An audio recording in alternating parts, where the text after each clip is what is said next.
안녕하세요. 세상을 이롭게 하는 일에 관심 많은 승무원쌤 김용숙입니다. 어떤 분이 제 댓글에 이런 댓글을 달으셨어요.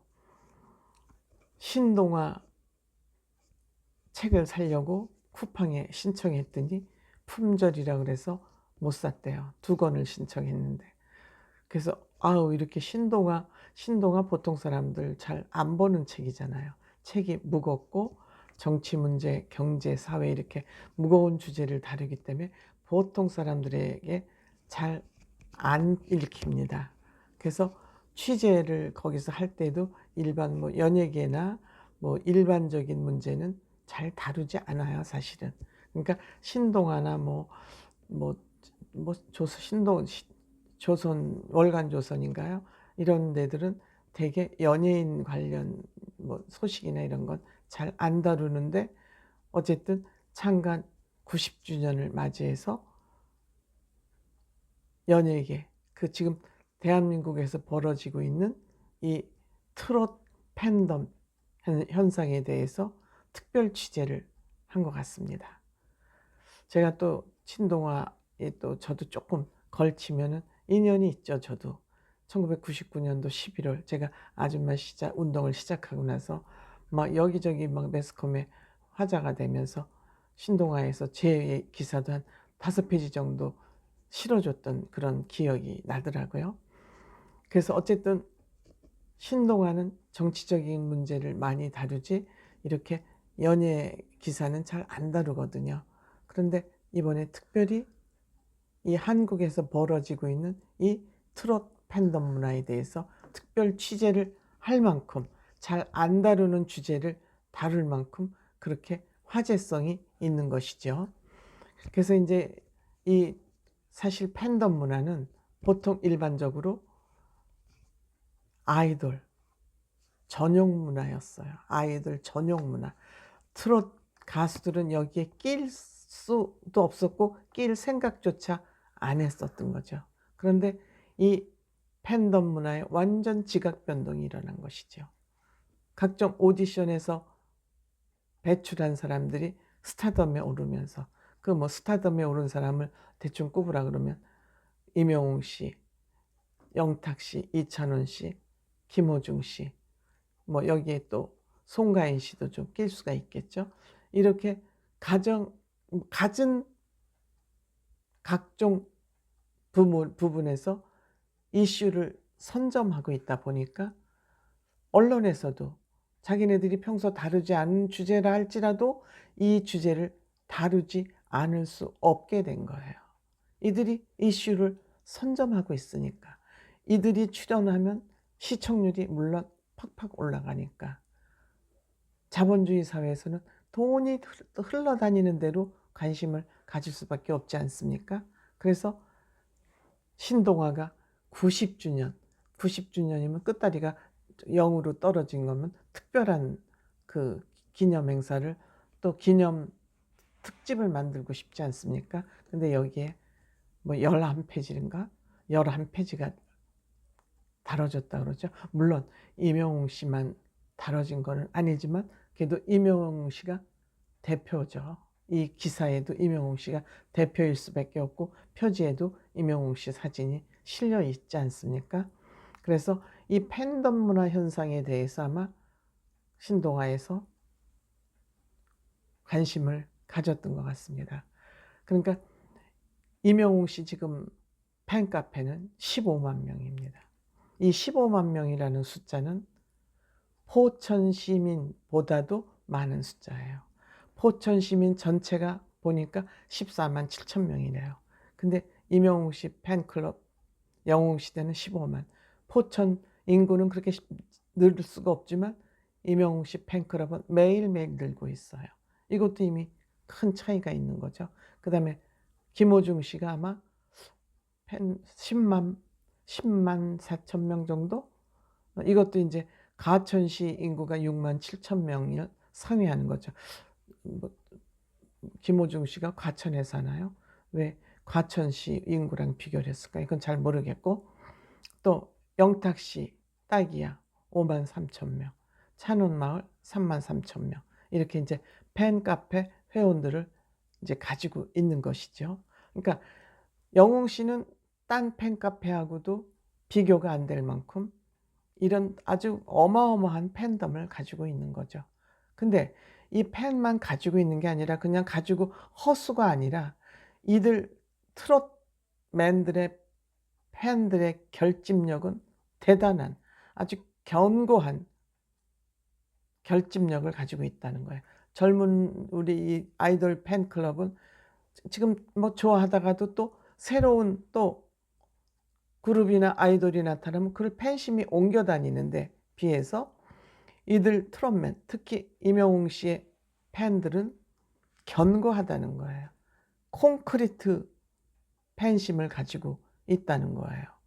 그러니까 누가 뭐라 그러면 싸울 정도로 조금만 누가 흉보고 조금만 뭐 흉보는 듯한 얘기를 해도 제가 조금만 어떤 가수가 이런 점은 좀 부족한 것 같다, 단점인 것 같다 해도 난리가 나는 거예요.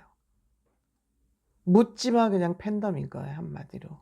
뭐 그런 것이 바람직하다고 저는 생각하지는 않습니다. 어쨌든 이렇게 내 아들 같고 내 손자 같고 뭐 이런 팬심이 발휘하다 보니까 무조건 내가 좋아하는 내 가수는 보호해야 된다. 변하지 않죠. 이렇게 콘크리트 같은 팬덤을 가졌다는 것, 충성도가 매우 높다는 것도 굉장히 특징적인 일입니다.